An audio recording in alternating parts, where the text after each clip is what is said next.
dengan wujudnya rang undang-undang Akta Lompat Parti wajib dan wajar dilakukan secepat mungkin.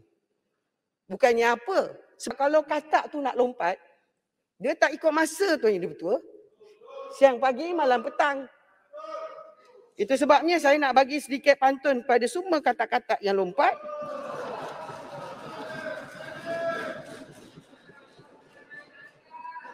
Lompat si katak lompat.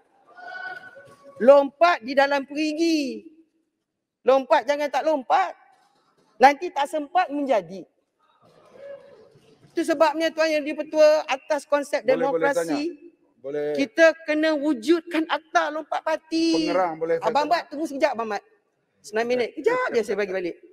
Tetapi lompat, Akta Lompat Parti ni bahaya dia satu saja. Dia lompat apa pun sebab, kerana dipecat, kerana digabungkan, kerana yalah bila dah tak suka dia pergilah. Mewujudkan satu mekanisme melalui rang undang-undang ini, pemecatan ahli parlimen, supaya senarionya lebih terbuka dan diberikan kuasa kepada rakyat untuk menentukan sama ada nak ganti ke tak ganti kepada yang lompat itu. Sebab kita mesti menerima Tuan Yang Di-Pertua, tak semestinya yang lompat itu lompat kerana dia nak lompat. Kadang-kadang dia dipaksa lompat kerana dia telah dipecat. Jadi cadangan saya dengan rang undang-undang ini macam orang bercerai lah. Saya dulu Tuan Yang Di-Pertua jadi peguam syariah 20 tahun. Abang Mat, peguam syariah Abang Mat. Yang Berhormat, boleh saya mencelah? Kejap dulu, kejap.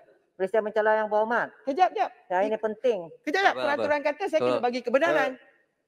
Kejap Abang Mat. Saya nak cakap, biar saya habis. Maknanya, itu sebab dalam Islam, bila cerai, dia kena ada masa edah lepas gugur talak.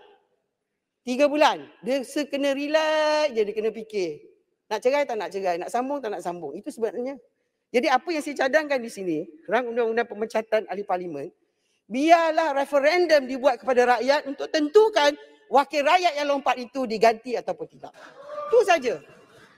Jadi saya minta tolonglah kepada Yang Berhormat dan Menteri, Yang Berhormat abang saya, Menteri Undang-Undang yang baru, Yang Berhormat Santubong, untuk berikan laluan fast track kepada rang undang-undang saya untuk didebatkan dan diambil alih oleh kerajaan sebagai asas kepada Akta Anti Lompat Parti dan pemecatan ahli parlimen 2021 digabungkan untuk mewujudkan parlimen yang lebih berwibawa dan merangkumi.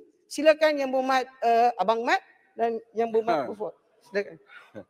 Seminit je Yang Berhormat. Nampak pengerang bila jadi ahli parlimen biasa ni cemerlang sekali. Saya nak tanya satu, individu lompat. Macam mana parti lompat? Misalnya bersatu bersama dengan PH, lompat belah sana dan wujudnya pejuang. Kami dulu bersama Pakatan Rakyat, PAS, PKR, DAP. PAS bercerai dengan DAP dan Keadilan.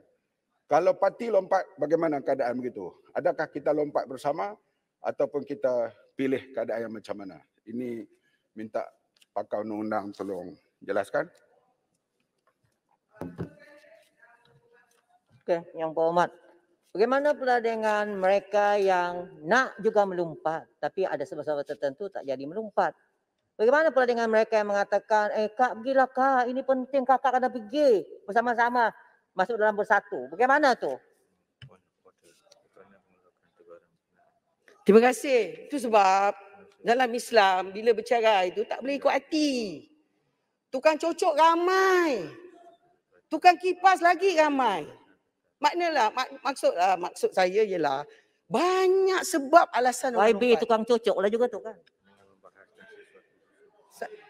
Saya minta maaf Yang Berhormat, cocok-cocok ni saya tak faham Maknanya Yang Berhormat, saya jawab pada soalan Abang Mat. Sebenarnya mekanisme yang saya cadangkan ialah merujuk kepada elemen parti yang pergi sebagai gabungan. Masalah kita yang paling penting ialah untuk Yang Berhormat fahami ialah mekanisme mesti ada sebab tak semesti yang pergi itu atas alasan hanya kerana lompat.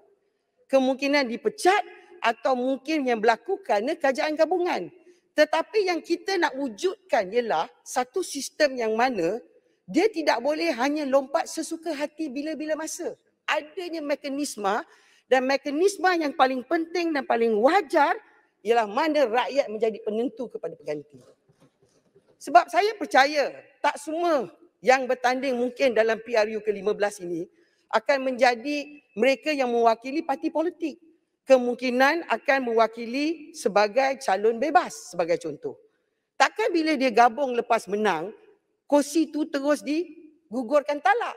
Dia kenalah diberikan edah kepada yang mengundi. Kemungkinan dia masuk pada kerajaan yang disokong oleh pengundi. Jadi kita memberi kuasa kepada pihak Suruhanjaya Pilihan Raya untuk membuat referendum melalui petition daripada rakyat tersebut, sama ada yang telah lompat, kerusi itu terus gugurkan, diadakan pilihan raya kecil, atau kita kekalkan mereka yang telah lompat.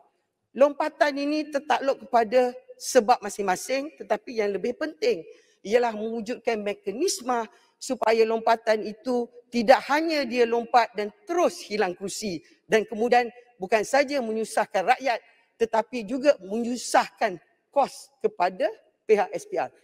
Dalam bab ni saya nak sebut satu je perkara. Bila orang bertanding, dia bukan hanya bertanding seorang diri. Kalau dia mewakili parti, kos parti itu lebih tinggi pada kos untuk pilihan raya. Persediaan, nama-nama calon, nama-nama jentera, bukan saja itu, termaksud juga data-data yang telah mereka gunakan untuk pilihan raya. Jadi ini tidak berlaku adil, bukan saja kepada parti, tetapi yang lebih penting tidak berlaku adil kepada rakyat. Akhir sekali saya nak tekan dalam bab ini, perkataan yang paling penting ialah kita mesti menekankan bahawa kalau mungkin ke pada masa depan pilihan raya kita mungkin pilihan raya kepada blok parti dan bukan individu. Terpulanglah pada kerajaan